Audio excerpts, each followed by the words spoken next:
Jai Shri Ram students. Today we'll see what are binary trees. Before that we'll define what is rooted tree. A tree in which one vertex is distinguished from all other is called as a rooted tree. ಒಂದು vertex different ಆಗಿದ್ರೆ ಅಥವಾ ಬಾಕಿ ವರ್ಟೆಕ್ಸ್ಗೆ compare ಮಾಡಿದರೆ ಬೇರೆ characteristic ಇದ್ದರೆ ಅದನ್ನು ನಾವು ಅಂಥ ವರ್ಟೆಕ್ಸ್ ಒಂದು ಟ್ರೀಯಲ್ಲಿದ್ದರೆ ಆ ಟ್ರೀಯನ್ನು ರೂಟೆಡ್ ಟ್ರೀ ಅಂತ ಹೇಳ್ತೇವೆ. ಆ ವರ್ಟೆಕ್ಸಿಗೆ ರೂಟ್ ಅಂತ ಹೇಳ್ತೇವೆ ಟ್ರೀದು. ಇಲ್ಲಿ ನೋಡಿ, ಈ ವರ್ಟೆಕ್ಸಿಂದ ಬಾಕಿ ಎಲ್ಲ ಎಡ್ಜಸ್ ಪಾಸ್ ಆಗಿದೆ, ವರ್ಟೆಕ್ಸಸ್ ಕ್ರಿಯೇಟ್ ಆಗಿದೆ. ಇಲ್ಲಿಂದ ಹೋದದಲ್ವಾ, ನೋಡಿ ಇಲ್ಲಿ ವರ್ಟೆಕ್ಸಿಂದ ಈ ಎರಡು ವರ್ಟೆಕ್ಸ್ ಎಡ್ಜ್ ಕ್ರಿಯೇಟ್ ಆಗಿ ಇಲ್ಲಿ ಎರಡು ವರ್ಟೆಕ್ಸ್ ಕ್ರಿಯೇಟ್ ಆಗಿ ಮತ್ತೆ ಪುನಃ ಎಡ್ಜ್ ಹೋಯ್ತಲ್ವಾ. ಹಾಗೆ ಈ ಎಲ್ಲ ವರ್ಟಿಸಸ್ ನೋಡಿದರೆ ಈ ವರ್ಟಿಸಸ್ಸಿಂದ ಬೇರೆ ಎಡ್ಜಸ್ ನಮಗೆ ಹೋಗಿದೆ, ಬೇರೆ ಎಡ್ಜಸ್ ಪಾಸ್ ಆದದ್ದು ಈ ವರ್ಟೆಕ್ಸಿಂದ. ಇದು ಸ್ಟಾರ್ಟಿಂಗ್ ವರ್ಟೆಕ್ಸ್ ಅಲ್ವಾ. ಸೊ ಇದು ಡಿಫ್ರೆಂಟ್ ಆಗಿ ಉಂಟು ಬಾಕಿದಕ್ಕೆ ಕಂಪೇರ್ ಮಾಡಿದರೆ. ಹಾಗಾಗಿ ಈ ವರ್ಟಿಸಸ್ ಅನ್ನು ರೂಟ್ ಅಂತ ಹೇಳ್ತೇವೆ ಟ್ರೀಸ್ ಇದ್ದು. ಪ್ರತಿಯೊಂದು ಈ ಟ್ರೀ ಇದ್ದು ರೂಟ್ ಈ ವರ್ಟೆಕ್ಸ್, ಈ ಟ್ರೀ ಇದ್ದು ರೂಟ್ ಈ ವರ್ಟೆಕ್ಸ್. ಹಾಗಾಗಿ ಈ ಎಲ್ಲ ಟ್ರೀಸ್ ಅನ್ನು ರೂಟೆಡ್ ಟ್ರೀ ಅಂತ ಹೇಳ್ತೇವೆ. ಇದು ರೂಟೆಡ್ ಟ್ರೀ ವಿತ್ 4 ವರ್ಟಿಸಸ್ ಇರುವಂತಹ ರೂಟೆಡ್ ಟ್ರೀ. ಈಗ ಒಂದು ಟ್ರೀ ಹೀಗಿದ್ರೆ 4 ವರ್ಟಿಸಸ್ ಇರುವಂಥದ್ದು ಹೀಗಿದ್ರೆ ಇದರಲ್ಲಿ ನನಗೆ ಯಾವುದನ್ನು ಡಿಸ್ಟಿಂಗ್ವಿಷ್ ಮಾಡೋದು ಅಂತ ಆಗುದಿಲ್ಲ ಅಲ್ವಾ. ಆಗ ಅಲ್ಲಿ ರೂಟ್ ಕ್ರಿಯೇಟ್ ಆಗಲಿಲ್ಲ. ಇಲ್ಲಿ ನೋಡಿದರೆ ಈ ವರ್ಟೆಕ್ಸಿಂದ ಒಂದು ವರ್ಟೆಕ್ಸಿಂದ ಬಾಕಿ ವರ್ಟೆಕ್ಸಸ್ ಫಾರ್ಮ್ ಆಗಿದೆ. ಹಾಗಾಗಿ ಆ ವರ್ಟೆಕ್ಸನ್ನು ರೂಟ್ ಅಂತ ಹೇಳ್ಬೋದು. Next, binary trees. A binary tree is defined as a tree in which there is exactly one vertex of degree 2 and each of the remaining vertices is of degree 1 or 3. A tree is defined as a binary tree. ಯಾವಾಗ define ಮಾಡ್ತೇವೆ binary tree ಅಂತ ಹೇಳಿದರೆ, if there exists one vertex, exactly one vertex of degree 2, ಅಲ್ಲಿ degree 2 ಇರುವಂತಹ ಒಂದೇ ಒಂದು vertex ಇರಬೇಕು, ಮತ್ತೆ ಬಾಕಿದ್ದ ವರ್ಟೆಕ್ಸ್ ಇದೆಲ್ಲ ಡಿಗ್ರಿ ಈದರ್ 1 ಆರ್ 3 ಆಗಿರಬೇಕು. ಡಿಗ್ರಿ 2 ಇರುವಂತಹ ವರ್ಟೆಕ್ಸ್ ಇರುವಂಥದ್ದು ಒಂದೇ ಇದ್ರೆ ಅದನ್ನು ಬೈನರಿ ಟ್ರೀ ಅಂತ ಹೇಳ್ತೇವೆ.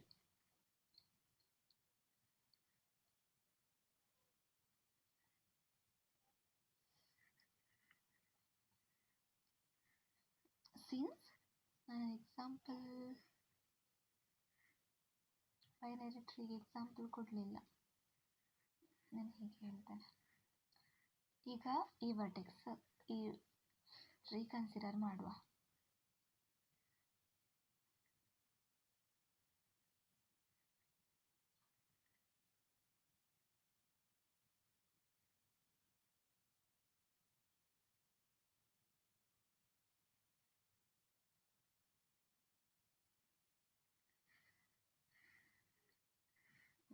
ಇದಾಗುದಿಲ್ಲ.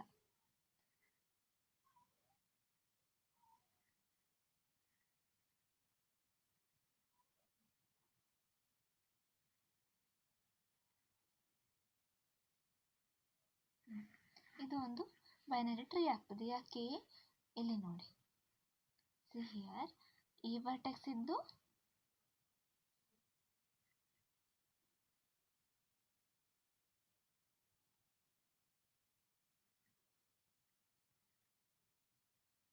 ಇದೊಂದು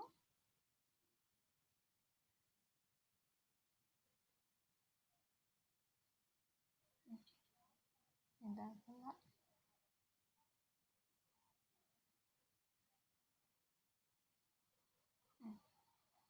ಇದು ನೋಡಿ, ಇದೊಂದು ಟ್ರೀ. ಇದರಲ್ಲಿ ಈ ವರ್ಟೆಕ್ಸ್ ಇದ್ದು ಡಿಗ್ರಿ 2, ಈ ವರ್ಟೆಕ್ಸ್ ಇದ್ದು ಡಿಗ್ರಿ 1, ಈ ವರ್ಟೆಕ್ಸ್ ಇದ್ದು ಡಿಗ್ರಿ 3, ಈ ವರ್ಟೆಕ್ಸ್ ಇದ್ದು ಡಿಗ್ರಿ 1, ಇದು 2 1, ಇದರದ್ದು 3, ಇದರದ್ದು 1, ಇದರದ್ದು 3, ಇದರದ್ದು 1, ಇದರದ್ದು 3, ಇದರದ್ದು 1 1 ಅಲ್ವಾ. ಇಲ್ಲಿ ನೋಡಿ, ಡಿಗ್ರಿ 2 ಇರುವಂತಹ ವರ್ಟೆಕ್ಸ್ ಒಂದೇ ಇರೋದು, ಬಾಕಿ ವರ್ಟೆಕ್ಸಸ್ ಇದೆಲ್ಲ ಡಿಗ್ರಿ 3 ಆರ್ 1. ಹಾಗಾಗಿ ಈ ಟ್ರೀಯನ್ನು ನಾನು ಬೈನರಿ ಟ್ರೀ ಅಂತ ಹೇಳ್ಬೋದು. Next, since the vertex of degree 2 is distinct from all other vertices, this serves as a root. ಯಾಕಂದರೆ ಅಲ್ಲಿ ಬೈನರಿ ಟ್ರೀಯಲ್ಲಿ ಡಿಗ್ರಿ 2 ಬರುವಂಥದ್ದು ಒಂದೇ ವರ್ಟೆಕ್ಸ್ ಇರುವುದು. ಹಾಗಾಗಿ ಅದು ಬೇರೆದಕ್ಕೆ ಕಂಪೇರ್ ಮಾಡಿದರೆ ಒಂದು ಡಿಫ್ರೆಂಟ್ ಆಗಿ ಉಂಟಲ್ವಾ, ಬೇರೆ ಅದರ ಪ್ರಾಪರ್ಟಿ ಇದೆ. ಯಾಕಂದರೆ ಡಿಗ್ರಿ 2 ಇದೆ, ಬಾಕಿದ್ರದೆಲ್ಲ ಡಿಗ್ರಿ 1 ಆರ್ ಡಿಗ್ರಿ 3 ಇದೆ. ಹಾಗಾಗಿ ಆ ಬೈನರಿ ಟ್ರೀಯನ್ನು ನಾನು ರೂಟೆಡ್ ಟ್ರೀ ಅಂತ ಹೇಳ್ಬೋದು. ಯಾವುದು ಡಿಗ್ರಿ 2 ಬರುವಂತಹ ವರ್ಟೆಕ್ಸನ್ನು ರೂಟ್ ಅಂತ ಹೇಳ್ಬೋದು. ಆ ಟ್ರೀ ಇದ್ದು rooted tree or binary tree ಇದ್ದು root. Therefore every binary tree is a rooted tree. ಹಾಗಾಗಿ ಎಲ್ಲ ಬೈನರಿ ಟ್ರೀಯಲ್ಲಿ ಪಾಸಿಬಿಲಿಟಿ ಇದೆ ಅಲ್ವಾ, ಡಿಗ್ರಿ 2 ಇರುವಂಥ ಒಂದು ವರ್ಟಿಸಸ್ ಇರ್ತದೆ ಬೈನರಿ ಟ್ರೀಯಲ್ಲಿ. ಹಾಗಾಗಿ ಎಲ್ಲ ಬೈನರಿ ಟ್ರೀ ಕೂಡ ರೂಟೆಡ್ ಟ್ರೀ ಆಗ್ತದೆ. Note, the number of vertices in a binary tree is always odd. ಎಲ್ಲ ಬೈನರಿ ಟ್ರೀ ಇದ್ದು ಡಿಗ್ರಿ ಆಡ್ ಆಗುತ್ತದೆ. ಯಾಕೆ? ಇಲ್ಲಿ ನೋಡಿ, ಡಿಗ್ರಿ 2 ಇರುವಂತಹ ವರ್ಟಿಸಸ್ ಒಂದು ವರ್ಟಿಸಸ್ ಇದೆ, ಬಾಕಿದೆಲ್ಲ ಡಿಗ್ರಿ 1 ಆರ್ ಡಿಗ್ರಿ 2 ಇರುವಂಥ ಒಂದು ವರ್ಟಿಸಸ್, ಬಾಕಿದೆಲ್ಲದ್ರದ್ದು ಡಿಗ್ರಿ ಯಾವುದು 1 ಆರ್ 3 ಅಲ್ವಾ. ಎಲ್ಲದರದ್ದು ಆಡ್ ಡಿಗ್ರಿ. ಆಡ್ ಡಿಗ್ರಿ ಬರುವಂತಹ ಎಷ್ಟು ವರ್ಟಿಸಸ್ ಇದೆ ಅಂತ ನಾವು ಪ್ರೀವಿಯಸ್ ನೋಡಿದ್ದೇವೆ. ನಾವು ಒಂದು ಥಿಯರಮ್ ಏನೋ ಪ್ರೂವ್ ಮಾಡುವಾಗ ನೋಡಿದ್ದೇವೆ. ಆಡ್ ಡಿಗ್ರಿ ಇರುವಂತಹ ವರ್ಟಿಸಸ್ ಯಾವಾಗಲೂ ಇವನ್ ನಂಬರಲ್ಲಿ ಇರ್ತದೆ. ಇವನ್ number of add degree vertices ಇರ್ತದೆ. ಆಡ್ ಡಿಗ್ರಿ ಬರುವಂತಹ vertices even number of vertices ಇರ್ತದೆ. ಹಾಗಾಗಿ ಇಲ್ಲಿ ಬಾಕಿ ಉಳಿದದೆಲ್ಲ ಆಡ್ ಡಿಗ್ರಿ ಬರುವಂಥದ್ದಲ್ಲ. ಹಾಗಾಗಿ ಅದು ಎಷ್ಟು ವರ್ಟಿಸಸ್ ಇರ್ತದೆ? ಇವನ್ ನಂಬರ್ ಆಫ್ ವರ್ಟಿಸಸ್ ಇರ್ತದೆ. ಇದನ್ನು ಇನ್ಕ್ಲೂಡ್ ಮಾಡಿದರೆ ಇವನ್ ನಂಬರ್ಗೆ ಒಂದು number, even number next number ಯಾವುದು? ಇವನ್ ನಂಬರ್ ಆಫ್ ವರ್ಟಿಸಸ್ ಯಾವುದಿರುವುದು? ಆಡ್ ಡಿಗ್ರಿ ಇರುವಂಥದ್ದು. ಇಲ್ಲಿ ಒಂದು ಡಿಗ್ರಿ 2 ಬರುವಂಥ ಇನ್ನೊಂದು ವರ್ಟಿಸಸ್ ಇದೆ. ಹಾಗಾಗಿ ಇವನ್ ನಂಬರ್ ಈ ವರ್ಟಿಸಸ್ ಸೇರಿದರೆ ಆಡ್ ನಂಬರ್ ಆಫ್ ವರ್ಟಿಸಸ್ ಆಗ್ತದೆ. ಹಾಗಾಗಿ ಬೈನರಿ ಟ್ರೀಯಲ್ಲಿ ಯಾವಾಗಲೂ ಆಡ್ ನಂಬರ್ ಆಫ್ ವರ್ಟಿಸಸ್ ಇರ್ತದೆ. Next, let P be the number of pendant vertices in a binary tree. ಈಗ ನಾವು ಎಷ್ಟು ಪೆಂಡೆಂಟ್ ವರ್ಟಿಸಸ್ ಉಂಟು ಅಂತ ಫೈಂಡ್ ಔಟ್ ಮಾಡೋಣ. I am taking let P be the number of pendant vertices in a binary tree. Binary ಟ್ರೀಯಲ್ಲಿ ಒಂದು P number of pendant vertices ಉಂಟು ಅಂತ ನಾವು ತಗೊಳ್ಳೋದು. ಈಗ ಪಿ ವ್ಯಾಲ್ಯೂ ಏನಾಗ್ತದೆ ಅಂತ ಕ್ಯಾಲ್ಕುಲೇಟ್ ಮಾಡೋದು. Therefore number of vertices of degree 3 ಎಷ್ಟಾಗ್ತದೆ? ಈಗ P number of pendant vertices ಅಂದರೆ ಡಿಗ್ರಿ 1 ಇರುವಂಥ ವರ್ಟಿಸಸ್ ಎಷ್ಟು? ಪಿ ಉಂಟು. ಮತ್ತೆ ಡಿಗ್ರಿ 2 ಇರುವಂಥ ವರ್ಟಿಸಸ್ ಎಷ್ಟುಂಟು? ಡಿಗ್ರಿ 2 ಇರುವಂಥದ್ದು ಒಂದು ಉಂಟು ಅಲ್ವಾ ಬೈನರಿ ಟ್ರೀಯಲ್ಲಿ. ಹಾಗಾಗಿ ಟೋಟಲ್ ನಂಬರ್ ವರ್ಟಿಸಸ್ ಎಷ್ಟು? ಎನ್. ಎನ್ನಿಂದ ಈ ಪಿ ಅನ್ನು ಮತ್ತೆ ಡಿಗ್ರಿ 2 ಬರುವಂಥ ಇನ್ನೊಂದು ವರ್ಟಿಸಸ್ ಅನ್ನು ಎರಡನ್ನೂ ಮೈನಸ್ ಮಾಡಿದರೆ ಬಾಕಿ ಉಳಿದದೆಲ್ಲ ಡಿಗ್ರಿ 3 ಬರುವಂಥದ್ದನ್ನೇ ಇಲ್ಲಿ ಹೇಳಿದ್ದೇನೆ. Therefore, the number of vertices of degree 3 is n minus p minus 1. Hence, sum of degree of all vertices. ಈಗ n minus p minus 1 ಇದು ಡಿಗ್ರಿ 3 ಬರುವಂಥದ್ದು. ಹಾಗಾದರೆ ಇಷ್ಟು ವರ್ಟಿಸಸ್ ಇದು ಡಿಗ್ರಿ ಎಷ್ಟಾಗ್ತದೆ? 3 ಟೈಮ್ಸ್ ಆಗ್ತದಲ್ವಾ. 3 ಇಂಟು ಇಷ್ಟು n minus p minus 1 number of degree 3 ಬರುವಂಥದ್ದು. ಹಾಗಾದರೆ ಟೋಟಲ್ ಇದರ ಡಿಗ್ರಿ ಏನಾಗ್ತದೆ? 3 into n minus P minus 1 ಅಲ್ವಾ. ಮತ್ತೇನಾಗ್ತದೆ? ಡಿಗ್ರಿ 2 ಇರುವಂತಹ ಒಂದು ವರ್ಟಿಸಸ್ ಇದೆ. ಹಾಗಾಗಿ ಅದರ ಡಿಗ್ರಿ ಎಷ್ಟು? 2 ಆಯಿತು. ಮತ್ತೇನು? P number of pendant vertices ಇದೆ. ಪೆಂಡೆಂಟ್ ವರ್ಟಿಸಸ್ ಇದು ಡಿಗ್ರಿ ಯಾವುದು? 1 ಅಲ್ವಾ. ಡಿಗ್ರಿ 1 ಇರುವಂಥದ್ದಕ್ಕೆ ಪೆಂಡೆಂಟ್ ವರ್ಟಿಸಸ್ ಅಂತ ಹೇಳ್ತೇವೆ. ಅದಕ್ಕೆ ಏನು ಮಲ್ಟಿಪ್ಲೈ ಮಾಡೋದು ಬೇಡ. ಪಿ ಇಂಟು 1 ಅಂದರೆ P. So total number of degree ಇಷ್ಟು ಆಗ್ತದೆ. ನಾನು ಅದನ್ನೇ ಇಲ್ಲಿ ಹೇಳಿದ್ದು. Therefore, hence sum of degree of all vertices is p. ಇದು ಪೆಂಡೆಂಟ್ ವರ್ಟಿಸಸ್ ಇದ್ದು ಎಷ್ಟು? p ನಂಬರ್ ಆಫ್ ವರ್ಟಿಸಸ್ ಇದೆ ಡಿಗ್ರಿ 1 ಬರುವಂಥದ್ದು. p into 1 p plus n minus P minus 1 vertices ಇದೆ ಡಿಗ್ರಿ 3 ಬರುವಂಥದ್ದು. ಹಾಗಾದರೆ ಏನಾಗ್ತದೆ? 3 into n minus P minus 1 ಆಗ್ತದೆ. ಪ್ಲಸ್ ಒಂದು ವರ್ಟಿಸಸ್ ಇದೆ ಡಿಗ್ರಿ 2 ಬರುವಂಥದ್ದು. ಹಾಗಾದರೆ ಅದರ ಡಿಗ್ರಿ ಎಷ್ಟು? 2 ಅಲ್ವಾ. ಟೋಟಲ್ ಮಾಡಿದಾಗ ಬರುವ ಆನ್ಸರೇ ನನ್ನ ಆ ಕೊಟ್ಟ ಗ್ರಾಫ್ ಇದ್ದು ಎಲ್ಲದ್ದು total degree. Therefore total number of edges. ಈಗ ಎಡ್ಜಸ್ ಅಂದರೆ ಹೇಗೆ ನಾವು ಒಂದು ಥಿಯರಮಲ್ಲಿ ನೋಡಿದ್ದೇವೆ.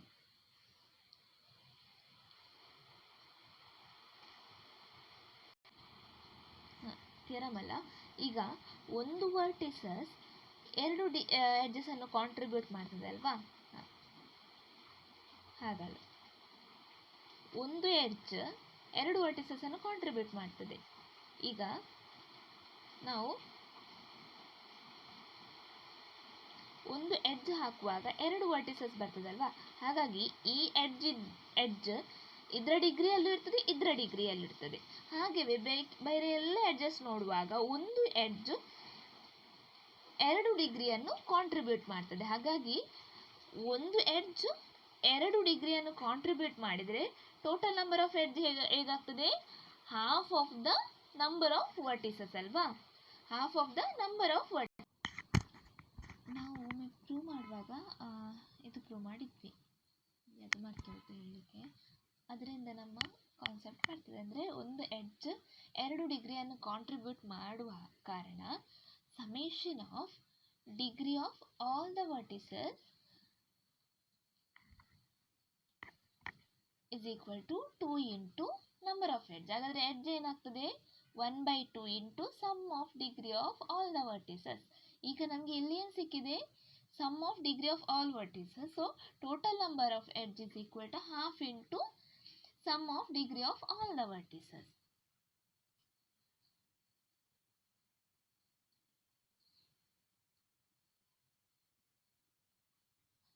And also we know that binary tree is a tree with the n vertices. n vertices ಅಂತ ಹೇಳಿದ್ದೇವಲ್ವಾ? ಎಲ್ಲಿದೆ? ನಾನು ಹಾಕಲಿಲ್ಲ n vertices. ಇದು ಒಂದು n vertices ಇರುವ ಬೈನರಿ ಟ್ರೀ. ಹಾಗಾಗಿ ಒಂದು ಟ್ರೀಯಲ್ಲಿ n vertices ಇದ್ರೆ ಅದರ ಎಡ್ಜಸ್ n-1 ಇರ್ತದೆ ಅಂತ ನಾವು ಮೊದಲು ಒಂದು ಥಿಯರಮಲ್ಲಿ ಪ್ರೂವ್ ಮಾಡಿದ್ದೇವೆ. ಇದು ನನಗೆ degree, sum of the degrees ಮಾಡಿದಾಗ ಬರುವಂತಹ ನಂಬರ್ ಆಫ್ ಎಡ್ಜ್. ಹಾಗೆಯೇ ಬೈನರಿ ಟ್ರೀ ಒಂದು ಟ್ರೀ ಆದ ಕಾರಣ ಅದರ ಎಡ್ಜ್ n-1 ಇರ್ತದೆ. ಎರಡನ್ನು ಇದು ಕೂಡ ನಂಬರ್ ಆಫ್ ಎಡ್ಜ್, ಇದು ಕೂಡ ನಂಬರ್ ಆಫ್ ಎಡ್ಜ್, ಎರಡನ್ನು ಈಕ್ವೇಟ್ ಮಾಡಿದಾಗ ಎಷ್ಟು ಸಿಗ್ತದೆ? ಇದನ್ನು ಸಿಂಪ್ಲಿಫೈ ಮಾಡಿದಾಗ ನನಗೆ ಪಿ ವ್ಯಾಲ್ಯೂ n+1/2. ಅಂದರೆ ಒಂದು ಬೈನರಿ ಟ್ರೀಯಲ್ಲಿ ಎಷ್ಟು ಪೆಂಡೆಂಟ್ ವರ್ಟಿಸಸ್ ಇರ್ತದೆ? ಎಷ್ಟು ಟೋಟಲ್ ವರ್ಟಿಸಸ್? +1 / 2 ಇರ್ತದೆ. ಈಗ ನನ್ನ ಹತ್ರ ಒಂದು 11 ವರ್ಟಿಸಸ್, ಯಾವಾಗಲೂ ಟೋಟಲ್ ವರ್ಟಿಸಸ್ ಎಷ್ಟು? ಆಡ್ ಅಲ್ವಾ? ಆಡ್ ನಂಬರ್ 11 ಇದೆ ಅಂತ ನೆನೆಸುವ. 11 ಇದ್ರೆ ಪೆಂಡೆಂಟ್ ವರ್ಟಿಸಸ್ ಎಷ್ಟು ಬರ್ತದೆ? 11 +1 / 2, that is 12/2. 12/2 is 6. ಎಷ್ಟು ಪೆಂಡೆಂಟ್ ವರ್ಟಿಸಸ್ ಇರ್ತದೆ? ಬಾಕಿ 11 ವರ್ಟಿಸಸ್ ಅಲ್ಲಿ ನನಗೆ 6 ಪೆಂಡೆಂಟ್ ವರ್ಟಿಸಸ್ ಸಿಕ್ಕಿತು, ಒಂದು ಡಿಗ್ರಿ 2 ಇರುವ ವರ್ಟಿಸಸ್. ಹಾಗಾದರೆ 11 ಅಲ್ಲಿ ಬಾಕಿ ಉಳಿದದೆಷ್ಟು? 4 ಅಲ್ವಾ? 4 ವರ್ಟಿಸಸ್ ಇದು ಡಿಗ್ರಿ 3 ಇರ್ತದೆ. Next we will see what is spanning tree. A tree T is said to be a spanning tree of a connected graph G if T is a subgraph of G and T contains all vertices of G. ಒಂದು connected graph ಇದ್ದು ಸಬ್ಗ್ರಾಫ್ ಅನ್ನು ನಾವು spanning tree ಅಂತ ಯಾವಾಗ ಹೇಳ್ತೇವೆ ಅಂತ ಹೇಳಿದರೆ, ಅದರಲ್ಲಿ ಒಂದು ಟ್ರೀ ಆಗಿರಬೇಕು. ಅದು ಕೂಡ ಟ್ರೀ ಆಗಿರ್ಬೇಕಂದ್ರೆ ಏನಾಗಬೇಕು? ಕನೆಕ್ಟೆಡ್ ಆಗಿರಬೇಕು ಮತ್ತು ಸರ್ಕ್ಯೂಟ್ ಇರಬಾರ್ದು. ಆ ಒಂದು ಟ್ರೀಯನ್ನು ಕನೆಕ್ಟೆಡ್ ಗ್ರಾಫ್ನಲ್ಲಿ ಫಾರ್ಮ್ ಮಾಡಿದ ಟ್ರೀಯನ್ನು ಸ್ಪ್ಯಾನಿಂಗ್ ಟ್ರೀ ಯಾವಾಗ ಹೇಳ್ತೇವೆ ಅಂದರೆ ಆ ಟ್ರೀಯಲ್ಲಿ ಎಲ್ಲ ವರ್ಟಿಸಸ್ ಇರಬೇಕು. ಇಲ್ಲಿ ನೋಡಿ, ನಾನೊಂದು ಕನೆಕ್ಟೆಡ್ ಗ್ರಾಫ್, ಇದು ಗ್ರಾಫ್. ಈ ಗ್ರಾಫಲ್ಲಿ ನಾನು ಟ್ರೀ ಡ್ರಾ ಮಾಡಿದ್ದೇನೆ ನೋಡಿ, ತಿಕ್ಕಾಗಿ. ಇಲ್ಲಿ B1 B2 B3 B4 ಎಲ್ಲ ಸ್ಪ್ಯಾನಿಂಗ್ ಟ್ರೀ ಇದೆ ಎಡ್ಜಸ್. ಬಾಕಿ ಉಳಿದ ಎಡ್ಜಸ್ ಅನ್ನು ನಾನು C1 C2 C3 C4 ಅಂತ ಡಿಫೈನ್ ಮಾಡಿದ್ದೇನೆ. ಇಲ್ಲಿ ನೋಡಿ, ತಿಕ್ ಲೈನಲ್ಲಿ ಹಾಕಿದ್ದು ಸ್ಪ್ಯಾನಿಂಗ್ ಟ್ರೀ. ಹೇಗಿದೆ? ಹೀಗಿದೆ ನನ್ನ. ಇಲ್ಲಿ ನೋಡಿ, ಇದು ಟ್ರೀ ಅಲ್ವಾ? ಕನೆಕ್ಟೆಡ್ ಆಗಿದೆ, ಸರ್ಕ್ಯೂಟ್ ಇಲ್ಲ. ಮತ್ತೆ ಸ್ಪ್ಯಾನಿಂಗ್ ಯಾವಾಗ ಆಗ್ತದೆ?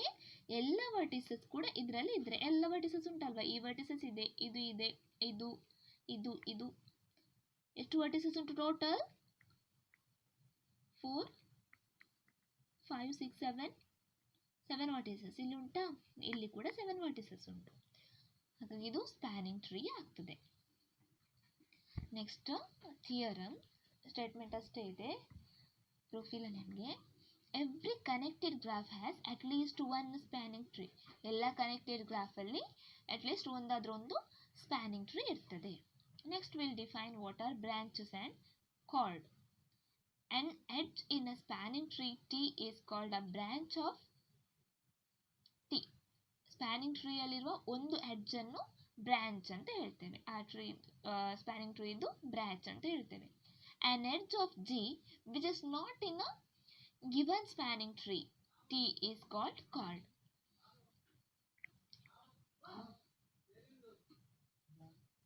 ಒಂದು ಸ್ಪ್ಯಾನಿಂಗ್ ಟ್ರೀ ಇದ್ದು ಎಡ್ಜ್ ಆಗಿರದೆ ಕನೆಕ್ಟೆಡ್ ಗ್ರಾಫಲ್ಲಿ ಇಲ್ಲಿ ನೋಡಿ,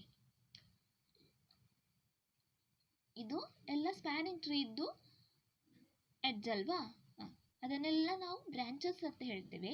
ಯಾವ ಎಡ್ಜ್ ಸ್ಪ್ಯಾನಿಂಗ್ ಟ್ರೀಯಲ್ಲಿ ಇರುವುದಿಲ್ಲ, ಬೇರೆ ಸ್ಪ್ಯಾನಿಂಗ್ ಟ್ರೀಯಲ್ಲಿ ಇರುವುದಿಲ್ಲ ಬಟ್ ಗ್ರಾಫಲ್ಲಿ ಇರ್ತದೆ, ಕನೆಕ್ಟೆಡ್ ಗ್ರಾಫಲ್ಲಿ ಇರ್ತದೆ, ಅಂಥ ಎಡ್ಜಸ್ಗೆ ನಾವು ಕಾರ್ಡ್ ಅಂತ ಹೇಳ್ತೇವೆ. ಈ ಗ್ರಾಫಲ್ಲಿ ನಾನು B1 B2 ಎಲ್ಲ ಡಿನೋಟ್ ಮಾಡಿದ್ದೇನಲ್ಲ, ಅದೆಲ್ಲ ಸ್ಪ್ಯಾನಿಂಗ್ ಟ್ರೀದು ಬ್ರಾಂಚಸ್ ಅಲ್ವಾ, ಆ ಎಲ್ಲ ಎಡ್ಜಸ್ ಕೂಡ ಬ್ರಾಂಚಸ್ ಆಗ್ತದೆ. ಸ್ಪ್ಯಾನಿಂಗ್ ಟ್ರೀಯಲ್ಲಿರುವಂಥ ಎಲ್ಲ ಎಡ್ಜಸ್ ಬ್ರಾಂಚಸ್ ಆಗ್ತದೆ. ಸ್ಪ್ಯಾನಿಂಗ್ ಟ್ರೀ ಇದು C1 C2 C3 4 ಎಲ್ಲ ಸ್ಪ್ಯಾನಿಂಗ್ ಟ್ರೀಯಲ್ಲಿ ಇಲ್ಲ, ಅದನ್ನು ಕಾರ್ಡ್ ಅಂತ ಹೇಳ್ತೇವೆ. Card of the tree T, spanning tree T. Next theorem, ಇದಕ್ಕೆ ಕೂಡ ಪ್ರೂಫ್ ಇಲ್ಲ ನಿಮಗೆ. With respect to any of its spanning tree, a connected graph of n vertices and e edges has n-1 tree branches and e-n+1 chords. ಯಾವುದೇ ಒಂದು connected graph n vertices ಇರುವ connected ಗ್ರಾಫ್ನಲ್ಲಿರುವ spanning ಟ್ರೀಯಲ್ಲಿ n vertices ಮತ್ತು e edges ಇರುವ spanning ಟ್ರೀಯಲ್ಲಿ n-1 branches ಇರ್ತದೆ. ಅಂದರೆ spanning ಟ್ರೀಯಲ್ಲಿ n-1 edges ಇರ್ತದೆ ಮತ್ತು e-n+1 cards ಇರ್ತದೆ. e-n+1 ಅಂದರೆ ಅಷ್ಟು ಎಡ್ಜಸ್ ಸ್ಪ್ಯಾನಿಂಗ್ ಟ್ರೀಯಲ್ಲಿ ಇರುವುದಿಲ್ಲ. Note the collection of trees, ಇದು ನಾನು ಮೊದಲೇ ಕೊಡಬೇಕಿತ್ತು ಬಟ್ ಅದು ಗೊತ್ತಾಗಲಿಲ್ಲ ಕೊಡಲಿಕ್ಕೆ, ಈಗ ನೆನಪಿಟ್ಕೊಂಡಿದ್ದು. ಆ collection of trees are called forest. ತುಂಬ ಟ್ರೀಸ್ ಇದ್ದರೆ ಅದರ ಕಲೆಕ್ಷನನ್ನು ಫಾರೆಸ್ಟ್ ಅಂತ ಹೇಳ್ತೇವೆ. ನಮ್ಮ ನಾರ್ಮಲ್ ಆಗಿ ನಾವು ಕೂಡ ನಮ್ಮ ತುಂಬ ಮರ ಎಲ್ಲ ಇದ್ದರೆ ಅದನ್ನು ಕಾಡು ಅಂತ ಹೇಳ್ತೇವಲ್ಲ, ಹಾಗೆಯೇ ಗ್ರಾಫ್ ಥಿಯರಿಯಲ್ಲಿ ಕೂಡ ತುಂಬ ಟ್ರೀ ಇದ್ದರೆ ಅದನ್ನು ಫಾರೆಸ್ಟ್ ಅಂತ ಹೇಳ್ತೇವೆ. ಈಗ ಡಿಸ್ಕನೆಕ್ಟೆಡ್ ಗ್ರಾಫ್ ಆದರೆ ತುಂಬ ಟ್ರೀಸ್ ಬರುವ ಚಾನ್ಸಸ್ ಇದೆ. ಡಿಸ್ಕನೆಕ್ಟೆಡ್ ಗ್ರಾಫಲ್ಲಿ ಒಂದು 4-5 ಟ್ರೀಸ್ ಬರುವ ಚಾನ್ಸಸ್ ಇದೆ, ಅದನ್ನು ಆ ಗ್ರಾಫನ್ನು ಫಾರೆಸ್ಟ್ ಅಂತ ಹೇಳ್ಬೋದು ನಾವು. If a graph G is disconnected consisting of k component, ಒಂದು ಗ್ರಾಫ್ ಡಿಸ್ಕನೆಕ್ಟೆಡ್ ಗ್ರಾಫ್ ಅಲ್ಲಿ k ಕಾಂಪೊನೆಂಟ್ಸ್ ಉಂಟು, then G has spanning forest with k spanning trees. ಅಂದರೆ ಡಿಸ್ಕನೆಕ್ಟ್ ಆಗಿ k ಕಾಂಪೊನೆಂಟ್ ಇದ್ದರೆ ಪ್ರತಿಯೊಂದು ಕಾಂಪೊನೆಂಟಲ್ಲಿ ಕೂಡ ಪ್ರತಿಯೊಂದು ಕಾಂಪೊನೆಂಟ್ ಕನೆಕ್ಟೆಡ್ ಅಲ್ವಾ, ಕನೆಕ್ಟೆಡ್ ಗ್ರಾಫಲ್ಲಿ ಒಂದಾದರೂ ಸ್ಪ್ಯಾನಿಂಗ್ ಟ್ರೀ ಇರ್ತದೆ, ಹಾಗಾಗಿ k number of spanning trees ಬರ್ತದೆ. ಅದನ್ನು ಹೇಳಿದ್ದು G has spanning forest. k number of spanning tree ಬಂದರೆ ಒಟ್ಟಿಗೆ ಅದನ್ನು ಹೇಳ್ತೇವೆ ಫಾರೆಸ್ಟ್ ಅಂತ ಹೇಳ್ತೇವಲ್ಲ, ಅದು ಸ್ಪ್ಯಾನಿಂಗ್ ಟ್ರೀ ಆದ ಕಾರಣ ಅದನ್ನು ಸ್ಪ್ಯಾನಿಂಗ್ ಫಾರೆಸ್ಟ್ ಅಂತ ಹೇಳ್ತೇವೆ. ಆ ಫಾರೆಸ್ಟಲ್ಲಿ ಎಷ್ಟು ಟ್ರೀಸ್ ಉಂಟು? k ನಂಬರ್ ಆಫ್ ಟ್ರೀಸ್ ಉಂಟು, ಯಾಕಂದರೆ ಅಲ್ಲಿ k ಕಾಂಪೊನೆಂಟ್ ಉಂಟಲ್ವಾ. Next we will define rank and ನಲ್ಲಿಟಿ. ನೀವು ಮ್ಯಾಟ್ರಿಸಸಲ್ಲಿ ಸಹ ಕಲ್ತಿದ್ದೀರಾ ರ್ಯಾಂಕ್ ಮತ್ತು ನಲ್ಲಿಟಿ, ಅದು ಬೇರೆ ಇದು ಬೇರೆ. The number of branches in any spanning tree of any graph G is called rank. Rank of that graph G. Spanning ಟ್ರೀಯಲ್ಲಿರುವ ಟೋಟಲ್ ನಂಬರ್ ಆಫ್ ಬ್ರಾಂಚಸನ್ನು rank ಅಂತ ಹೇಳ್ತೇವೆ. The number of chords in any graph G is called as a nullity of G. Chord ಇದ್ದು ಎಷ್ಟು card ಇದೆ ಅದನ್ನು ನಲ್ಲಿಟಿ ಅಂತ ಹೇಳ್ತೇವೆ. ಎಷ್ಟು ಬ್ರಾಂಚಸ್ ಇದೆ ಸ್ಪ್ಯಾನಿಂಗ್ ಟ್ರೀಯಲ್ಲಿರುವ ಎಡ್ಜಸನ್ನು ಟೋಟಲ್ ನಂಬರ್ ಆಫ್ ಎಷ್ಟು ಎಡ್ಜಸ್ ಇದೆ ಅದನ್ನು ರ್ಯಾಂಕ್ ಅಂತ ಹೇಳ್ತೇವೆ. ಎಷ್ಟು ಎಡ್ಜಸ್ ಸ್ಪ್ಯಾನಿಂಗ್ ಟ್ರೀಯಲ್ಲಿ ಇಲ್ಲ ಆ ಟೋಟಲ್ ನಂಬರನ್ನು ನಲ್ಲಿಟಿ ಅಂತ ಹೇಳ್ತೇವೆ. Rank plus ನಲ್ಲಿಟಿ give number of edges. Rank ಅಂದರೆ ಸ್ಪ್ಯಾನಿಂಗ್ ಟ್ರೀ ಅಲ್ಲಿರುವಂಥದ್ದು, ಅಲ್ಲಿರುವಂತಹ ಎಲ್ಲ ಎಡ್ಜಸ್ ಇದ್ದು ಎಷ್ಟು ಟೋಟಲ್ ಎಡ್ಜಸ್, ಮತ್ತು ನಲ್ಲಿಟಿ ಅಂತ ಹೇಳಿದರೆ ಎಷ್ಟು ಸ್ಪ್ಯಾನಿಂಗ್ ಟ್ರೀಯಲ್ಲಿ ಇಲ್ಲದೆ ಬಾಕಿ ಉಳಿದಿರುವ ಎಡ್ಜಸ್ ಇದ್ದು ಟೋಟಲ್. ಅದೆರಡನ್ನೂ ಆ್ಯಡ್ ಮಾಡಿದರೆ ನನಗೆ ಬರುವಂಥದ್ದು ಆ ಗ್ರಾಫ್ ಇದ್ದು total number of edges. Next we'll define fundamental circuit. What is this fundamental circuit? A circuit formed by adding a chord to a spanning tree is called fundamental tree. Spanning tree ಒಂದು disconnected graph ಅಲ್ವಾ, ಅದರ ಎರಡು ವರ್ಟಿಸಸ್ನ ನಡುವೆ ಒಂದು card draw ಮಾಡಿದರೆ, card ಅಂತ ಹೇಳಿದರೆ ಏನು, ಸ್ಪ್ಯಾನಿಂಗ್ ಟ್ರೀಯಲ್ಲಿ ಇಲ್ಲದೆ ಇರುವ ಎಡ್ಜ್. ಆ ಎಡ್ಜನ್ನು ಒಂದು ಎರಡು ವರ್ಟಿಸಸ್ನ ನಡುವೆ ಜಾಯಿನ್ ಮಾಡಿದರೆ, ಆ್ಯಡ್ ಮಾಡಿದರೆ ಆಗ ಏನು ಫಾರ್ಮ್ ಆಗ್ತದೆ, ನಮಗೆ ಫಂಡಮೆಂಟಲ್ ಸರ್ಕ್ಯೂಟ್ ಫಾರ್ಮ್ ಆಗ್ತದೆ. ಇಲ್ಲಿ ನೋಡಿ ಇದೊಂದು ಕಾರ್ಡ್ ಅಲ್ವಾ, ಈ ಕಾರ್ಡನ್ನು ನಾನು ಈ ಟ್ರೀಗೆ ಆ್ಯಡ್ ಮಾಡಿದರೆ ಏನಾಗ್ತದೆ, ಅಲ್ಲಿ ಒಂದು ಸರ್ಕ್ಯೂಟ್ ಫಾರ್ಮ್ ಆಯ್ತಲ್ವಾ, ಇದೊಂದು ಸರ್ಕ್ಯೂಟ್ ಅಲ್ವಾ, ಕ್ಲೋಸ್ಡ್ ವಾಕನ್ನು ಸರ್ಕ್ಯೂಟ್ ಅಂತ ಹೇಳ್ತೇವೆ, ಸರ್ಕ್ಯೂಟ್ ಫಾರ್ಮ್ ಆಯಿತು. ಈ ಸರ್ಕ್ಯೂಟ್ಗೆ ನಾವು ಫಂಡಮೆಂಟಲ್ ಸರ್ಕ್ಯೂಟ್ ಅಂತ ಹೇಳ್ತೇವೆ. ನಾವು ಯಾವುದೇ ಕಾರ್ಡ್ ನೋಡಿ, ಯಾವುದೇ ನಾನು ಈ ಕಾರ್ಡ್ ಜಾಯಿನ್ ಮಾಡಿದ್ರು ಅಲ್ಲಿ ಒಂದು ಸರ್ಕ್ಯೂಟ್ ಫಾರ್ಮ್ ಆಯಿತು. ನೋಡಿ ಇದೊಂದು ಸರ್ಕ್ಯೂಟ್ ಆಯ್ತಲ್ವಾ, ಇದೊಂದು ಸರ್ಕ್ಯೂಟ್ ಆಯಿತು. ಬೇರೆ ಯಾವುದು ಕಾರ್ಡ್,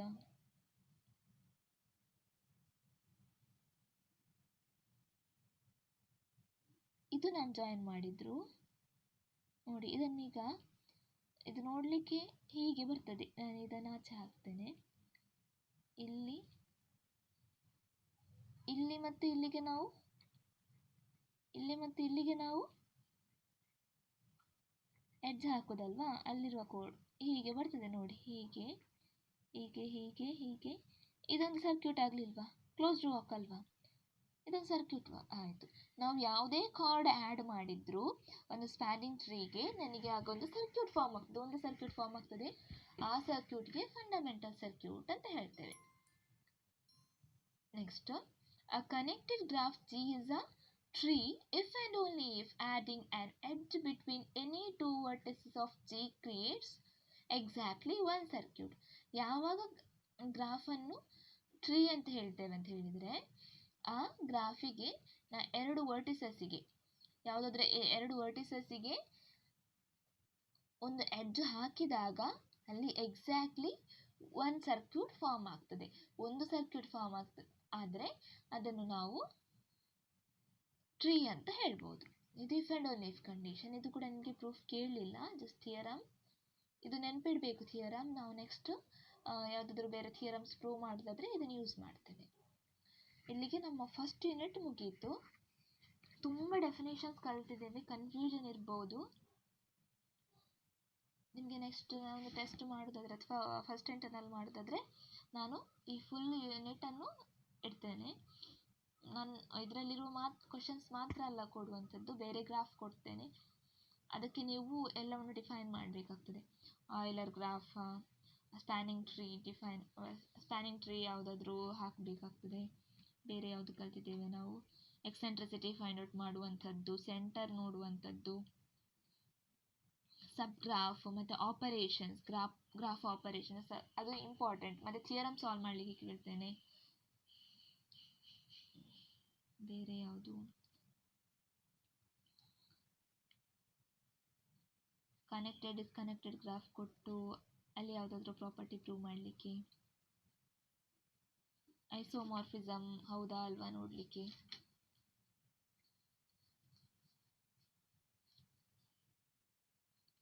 ಮತ್ತು ಎಲ್ಲ ಡೆಫಿನೇಷನ್ಸ್ ಎಲ್ಲ ಓದಿಕೊಳ್ಳಿ, ಅಪ್ಲಿಕೇಶನ್ಸ್ ಎಲ್ಲ. ನಾನು ಹೇಗೂ ಎಕ್ಸಾಮ್ ಕೊಡ್ಬೋದು, ಎಲ್ಲ ಯೂನಿಟ್ ನಿಮ್ಮ ನೋಟ್ಸಲ್ಲಿರುವಂತೆ ಕೊಡ್ತೇನಂತಿಲ್ಲ, ಯಾವುದು ಕೂಡ ಕೊಡ್ಬೋದು. ಜನರಲ್ ಆಗಿ ಸರಿಯಾಗಿ ಅರ್ಥ ಮಾಡಿಕೊಳ್ಳಿ.